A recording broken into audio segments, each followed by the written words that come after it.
Good evening, my dear students. This is your Subbarao sir, founder and director of Ashoka Institute Circle, Ashok Nagar Experts, Hyderabad and Vijayawada. And general essay faculty. Civil services mains ఇవాళ జరిగినటువంటి civil services mains మనకి general SS ఎలా ఉంది, paper ఎలా ఉంది, దాని analysation కానీ చూస్తే, అనాలిసిస్ కానీ చూస్తే ఎలా ఉంది మనం అనేది ఇప్పుడు మనం తెలుసుకుందాం. సో జనరల్ ఎస్ఏ అనేది మీకు సివిల్ సర్వీసెస్లో చాలా ఇంపార్టెంట్ పేపర్ ఇది. జనరల్ ఎస్ఏ మనకి ఎందుకంటే ఇది ఒక 250 మార్క్స్ ఉంటుంది. సెక్షన్ ఏ, సెక్షన్ బి అని 2 సెక్షన్లు ఇస్తారు కాబట్టి మనకి 2 సెక్షన్లు ఇస్తారు కాబట్టి మనకి వెరీ వెరీ ఇంపార్టెంట్. సో చూద్దాం ఇప్పుడు అసలు ఎలాంటి క్వశ్చన్స్ అడిగారు, అసలు ఏంటి. ముందు మన ఈ క్వశ్చన్స్ ఎలా అడిగారు అని తెలుసుకోబోయే ముందు అసలుకి ఈ ఎగ్జామినేషన్ అంటే ఈ పేపర్ యొక్క నేచర్ ఎలా ఉంది.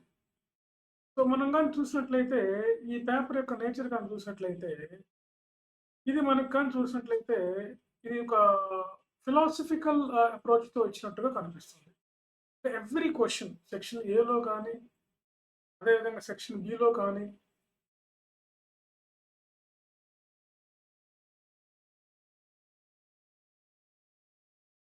సెక్షన్ ఏలో కానీ సెక్షన్ బిలో కానీ అన్నింటిలో కూడా అదే ఇచ్చారు. చూడండి, ట్రూత్ నోస్ నో కలర్ అని ఒకటి ఇచ్చారు. రెండవది కానీ చూస్తే the supreme art of war is subdue the enemy without fighting అని ఒకటి ఇచ్చారు.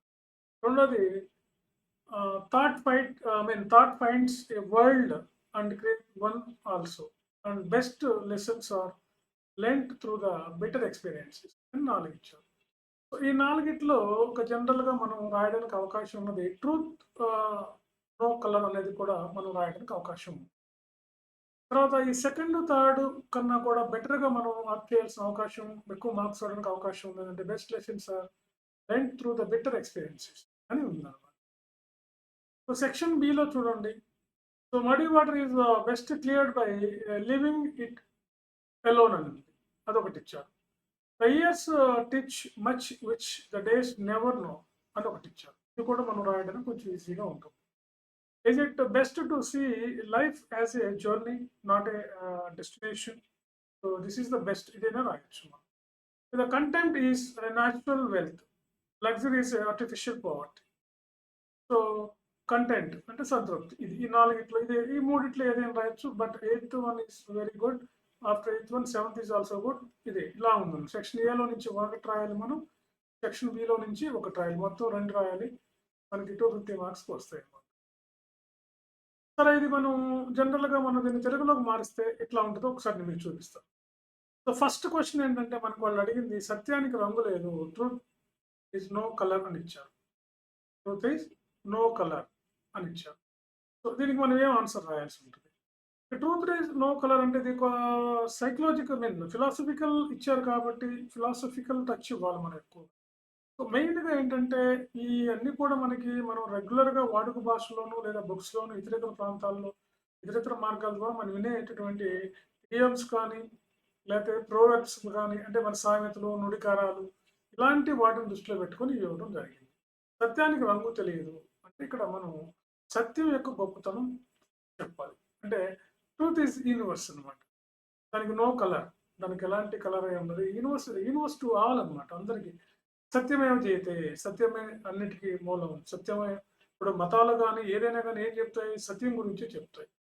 కాబట్టి యూ షుడ్ ఫోకస్ ఆన్ సత్యం. సత్యం అంటే ట్రూత్ మీద ఫోకస్ చేసి మనం ఇక్కడ రాయాల్సి ఉంటుంది. ట్రూత్ గురించి రాయాలి. So what is truth, what is the importance of or significance of truth. So obstacles of getting ట్రూత్లో మనకు ఎదురయ్యే సమస్యలు ఏంటి, ట్రూత్ యొక్క గొప్పతనం ఏంటి, ఇట్లా మనం ఈ ట్రూత్కి సంబంధించిన నిజం. ఇందులో మనం కొన్ని ఎగ్జాంపుల్స్కి మనం సత్యం గురించి మనకు బౌద్ధ మతం ఏం చెప్తుంది, బుద్ధిజం, జైనిజం, హిందూయిజం, క్రిస్టియానిటీ, రిలీజియన్స్గా మనం కూడా కొంత తీసుకుని ఇందులో మనం యాడ్ చేసుకొని రాసుకోవచ్చు. ఈ పాయింట్ ఆఫ్ మీరు ఒక ఫ్రేమ్ చేసుకొని దీన్ని మెయిన్గా యూ షుడ్ ఫోకస్ ఆన్ సత్యం. సత్యం అనే దాని మీద మీరు ఫోకస్ అయ్యి ట్రూత్ అనే దాన్ని. సెకండ్ వన్ చూడండి, యుద్ధంలో అత్యున్నతమైన కళ ఏమిటి అంటే యుద్ధం చేయకుండానే శత్రువును లొంగ తీసుకోవడం. అంటే ఇక్కడ ఏం అర్థమైంది మీకు, మనం యుద్ధం చేయకుండా కూడా మనం యుద్ధం కాని అంటే నాన్ వార్ మెథడ్స్‌లో మనం శత్రువుని లొంగదీసుకోవాలి. అంటే ఇక్కడ డిటరెన్స్ అన్నమాట. ఎట్లా యుద్ధాన్ని మనం ఆపేయాలి అనే దాని మీద మనం ఫోకస్ చేయాలి. సో, యుద్ధాన్ని ఆపేయాలంటే మనం ఏం చేయాలి? సహజంగా మనం ఏం చేస్తాం? సహజంగా నెగోషియేట్ చేస్తాం. తర్వాత రాయబారం జరుపుతాం. తర్వాత శాంతిని కోరుకుంటాం. తర్వాత నచ్చచెప్తాం, సమన్వయపరుస్తాం, సందులు చేసుకుంటాం. ఫ్యాక్ట్స్ అండ్ కాంట్రాడిక్ట్స్ ఇవి చేసుకోవడం జరుగుతుంది. సో, కాబట్టి ఇక్కడేంటంటే యుద్ధం అంటే ఇప్పుడు యుద్ధంలో మనం శత్రువుల్ని జయించుకోవడం అంటే యుద్ధంలో శత్రువుని లొంగదీసుకోవడం అనమాట. అంటే యుద్ధంలో గెలవడం అనమాట మనం. యుద్ధంలో ఎలా గెలవాలంటే యుద్ధం చేయకుండా యుద్ధంలో గెలవడం ఎలా? అంటే ఈ శాంతి మార్గాల ద్వారా గెలవడం మీద మనం ఫోకస్ చేయాల్సినటువంటిది ఉందన్నమాట. ఫిలాసఫికల్ మీద ఈ క్వెషన్ ఉంటుంది. తర్వాత మూడోది చూడండి. ఆలోచన ఒక ప్రపంచాన్ని కనుగొంటుంది. మరియు దాన్ని కూడా సృష్టిస్తుంది. ద ఇంపార్టెన్స్ ఆఫ్ థాట్స్ అన్నమాట. సో, ఒక ఆలోచన ప్రపంచాన్ని సృష్టిస్తుంది. కొత్త కొత్త ప్రపంచాలు సృష్టిస్తుంది. ఒక ఆలోచనే కదా ఇంత ప్రపంచం అభివృద్ధి జరగడానికి. కాబట్టి ఇక్కడ మనం ఇన్నోవేషన్స్ మీద ఫోకస్ చేయాలి. ఇన్నోవేషన్స్, విజన్, మన విజ్డమ్, ఓకే, టార్గెట్స్ ఇలాంటి వాటి మీద ఫోకస్ చేసి దీన్ని ఎలా ఒక ప్రపంచాన్ని మనం ఆలోచన విధానం ఎలా ప్రపంచాన్ని మార్చేస్తుంది. ఎలా మనకి డెవలప్‌మెంట్ టెక్నాలజీ ఎలా స్టార్ట్ అయింది. ఫస్ట్ ఐరన్ కనుక్కున్నాం. ఆ తర్వాత నెక్స్ట్ ఇంప్రూవ్‌మెంట్ అంటే ఐరన్ను, వీలు, తర్వాత మనకు వచ్చినటువంటి తర్వాత వచ్చినటువంటి ఎలక్ట్రిసిటీ, తర్వాత వచ్చినటువంటి ఇప్పుడున్నటువంటి కంప్యూటర్స్, ఇంటర్నెట్, ఇప్పుడున్నటువంటి స్పేస్ టెక్నాలజీ, ఇప్పుడున్నటువంటి వీటన్నిటి మీద మనం ఒక ఆలోచన ప్రపంచాన్ని, కొత్త ప్రపంచాన్ని ఇప్పుడు మెయిన్‌గా ఏఐ టెక్నాలజీ ఈ పాయింట్ ఆఫ్ వ్యూలో మనం దీన్ని డిస్కస్ చేయాల్సి ఉంటుంది. తర్వాత చేదు అనుభవాల ద్వారా ఉత్తమ పాఠాలు నేర్చుకుంటాం. We learn I mean we learn more things from better experience అని ఇచ్చారు. చేదు అనుభవం ద్వారా వి గెట్ గుడ్ లెసన్స్ అన్నమాట. చేదు అనుభవాలు. ఉత్తమ పాఠాలు నేర్చుకుంటాం. అంటే మనకి చేదు అనుభవాలు ఎట్లా మన జీవితంలో ఎలా మనం పతనం అయిపోయి ఉంటాం. దాని నుంచి మనం మంచిని ఎలా గ్రహించాలి అని చెప్పేటటువంటి ఫిలాసఫికల్‌గా దీని మీద మనం ఫిలాసఫికల్‌గా మనం గనుక చూసినట్లయితే చాలామంది మనకి philosophers like father of philosophers like Socrates, Aristotle, Plato, Bentham ఇలాంటి వాళ్ళు పొలిటికల్ సైంటిస్ట్‌ల యొక్క అవి కూడా మనం చదువుకోవచ్చు అన్నమాట ఇక్కడ. తర్వాత చూడండి బురద నీటిని ఒంటరిగా శుభ్రం చేయడం మంచిది అని ఇచ్చారు. బురద నీటిని ఒంటరిగా వదిలేయడం ద్వారా శుభ్రం చేయడం మంచిదని చెప్పి ఇచ్చారు. అంటే ఒక పనిని మనం చేసేదానికన్నా అంటే ఏదైనా ఒక వర్క్‌ని కొంచెం కఠినమైనటువంటిది, కొంచెం రిస్కీ ఉన్నటువంటి దాన్ని చేసేదానికన్నా దానంతట దాన్నే వదిలివేయటమే మంచిది. ఏదైనా సరే కొన్ని సమస్యలుంటాయి. అవి వాటిని మనం ట్రై చేసే కన్నా వాటిని వదిలేయటం వల్ల కాలమే కొంతకాలానికి వాటికి ఒక పరిష్కారం చూపిస్తుంది అనే పాయింట్ ఆఫ్ వ్యూలో ఇదొక ఇడియం లాంటిది ఇది. దీన్ని దృష్టిలో పెట్టుకొని మనం ఆ పాయింట్ ఆఫ్ వ్యూ డిస్కస్ చేయాలి. తర్వాత చూడండి సంవత్సరాలు ఎన్నో నేర్పుతాయి. అవి రోజులు ఎన్నటికీ తెలుసుకోలేవు. ఇది కూడా మన కాలం యొక్క ఇంపార్టెన్స్. ఈ ఫోకస్ ఆన్ ద టైమ్ అన్నమాట. టైం యొక్క ఇంపార్టెన్స్ గురించి మనం రాయాలి. తర్వాత చూడండి జీవితాన్ని ఒక గమ్యస్థానంగా కాకుండా ఒక ప్రయాణంగా చేయడం ఉత్తమం. జీవితం ఎప్పుడు కూడా ఒక జర్నీ లాగే ఉండాలి. కానీ మనం డెస్టినేషన్ అంటే ఎక్కడిదక్కడ ఆగిపోకూడదు. మనం ఏదో ఒకటి చేస్తూనే మనం పైకి రావాలన్నమాట. జీవితాన్ని అలా మనం ముందుకు తీసుకెళ్ళాలి. చోట ఆపకూడదు. జీవితాన్ని ముందుకు తీసుకెళ్ళాలంటే మనం చేసే పని, మన ఆలోచన విధానం, మన ఎన్విరాన్మెంట్ మనకి కోఆపరేట్ చేయడం ఇవన్నీ కూడా మనం దృష్టిలో పెట్టుకొని మనం ఇలా జీవితాన్ని ఒక గమ్యస్థానానికి కాకుండా ఒక ప్రయాణంగా దీన్ని మనం చూడాలి. జర్నీలో అన్నీ ఉంటాయి. అన్ని ఆటుపోట్లు అన్నీ ఎదురవుతుంటాయి. సో, జర్నీ అంటే ఏంటి? ఎలా జీవితం జీవితం అనేదాన్ని ఇక్కడ main you should focus on life అన్నమాట. లైఫ్ మీద ఫోకస్ చేయాలి మెయిన్‌గా.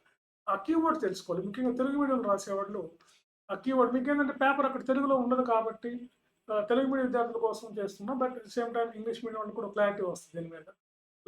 జీవితం పట్ల దీని మీద మీరు ఈ విధంగా ఫోకస్ చేయాల్సి ఉంటుంది. తర్వాత సంతృప్తి అనేది సహజ సంపద. విలాసం అనేది కృత్రిమ పేదరికం. కాబట్టి సంతృప్తి అంటే అల్టిమేట్‌గా ఏంటంటే ఇక్కడ సాటిస్ఫాక్షన్, కంటెంప్ట్. ఇక్కడ కంటెంప్ట్ అనేది ఇంపార్టెంట్ అన్నమాట. సంతృప్తి అనేది ఒక సహజ సంపద. అంటే ఇక్కడ మనం ఆ సంతృప్తి, ఆ హ్యాపీనెస్, ఆ సాటిస్ఫాక్షన్ మీద మనం ఫోకస్ చేయాలి. విలాసం ఇవన్నీ కూడా ఆర్టిఫిషియల్ పావర్టీ అనమాట. అలా వచ్చి అలా ఉండిపోతాయి. అయి ఎంత అన్నా ఈ సంతృప్తి గొప్పది. ఈ తృప్తి అనేది మనకి ఎంతో ఇస్తుంది. లగ్జరీ ఇప్పుడు మీకు తెలిసిందే కదా! లగ్జరీ అన్నీ ఉన్నాయనుకోండి మనకి అన్ని బెంజ్ కార్లు, బీఎండబ్ల్యూలో ప్రాపర్టీ ఉన్నా. అలాంటప్పుడు మనకి సంతృప్తి, శాంతి, మనశ్శాంతి అయి ఉండవు కదా! అవి ఎలా? అందుకని ఈటికన్నా కూడా అది గొప్పదని చెప్పి మనం చెప్పే పాయింట్ ఆఫ్ వ్యూ దీన్ని డిస్కస్ చేయాలి.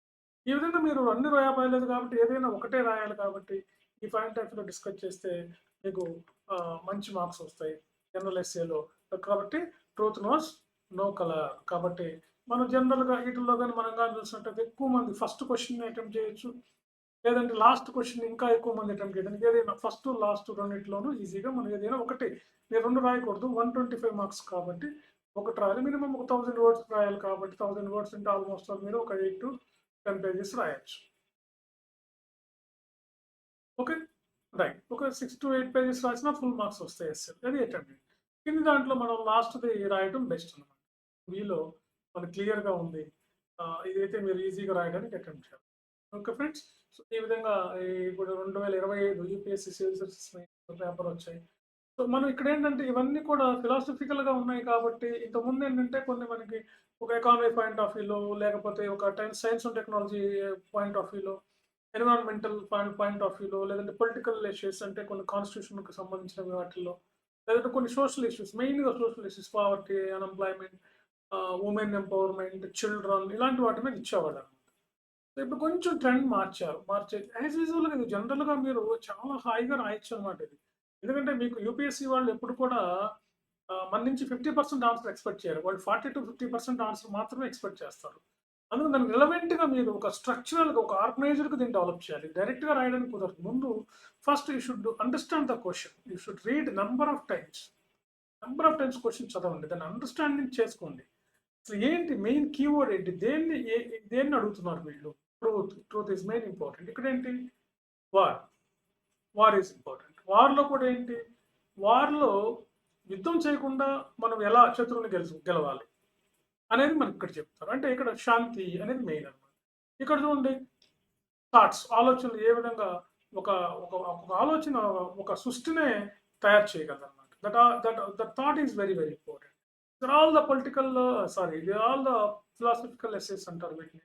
All philosophical essays and reflective essays ఉన్న ఫిలాసఫికల్ ఆల్మోస్ట్ ఒకే ఉంటాయి ఇవి.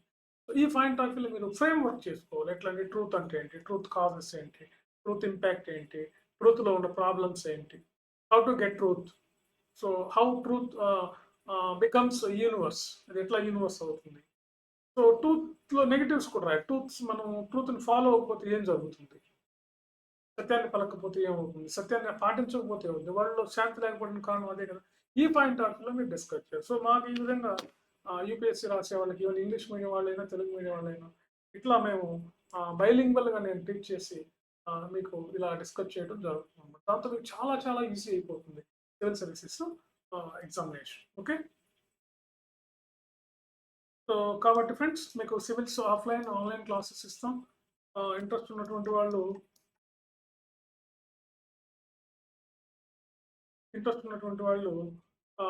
మీరు అప్రోచ్ అవ్వండి మమ్మల్ని. సివిల్స్ ఆన్‌లైన్ బ్యాచ్ స్టార్ట్ అవుతుంది. తెలుగు మీడియం ఉంటుంది, ఇంగ్లీష్ మీడియం అదేవిధంగా ఆఫ్‌లైన్ ఇంటర్న్‌షిప్ ఉంటుంది. ఆల్రెడీ ఆఫ్‌లైన్ బ్యాచ్ స్టార్ట్ అయింది. ఒక 3 డేస్ అవుతుంది స్టార్ట్ అయ్యి. ఆన్‌లైన్‌లో కూడా బ్యాచ్ స్టార్ట్ అవ్వబోతుంది. ఈ ఫస్ట్ స్టార్ట్ అవుతుంది ఆన్‌లైన్‌లో. మీరు కూడా ఎన్రోల్ చేసుకొని అడ్మిషన్ తీసుకోవచ్చు. మెంటర్‌షిప్ మీరు ఎప్పుడైనా జాయిన్ అవ్వచ్చు. ఏదైనా ఎప్పుడైనా జాయిన్ అవ్వచ్చు. బట్ యూ కమ్ ఫాస్ట్ అనమాట. సివిల్స్ అనేది చాలా పెద్ద పరీక్ష కాబట్టి మనం ముందు నుంచి ఒక ప్లాన్‌గా okay. Thank you very much.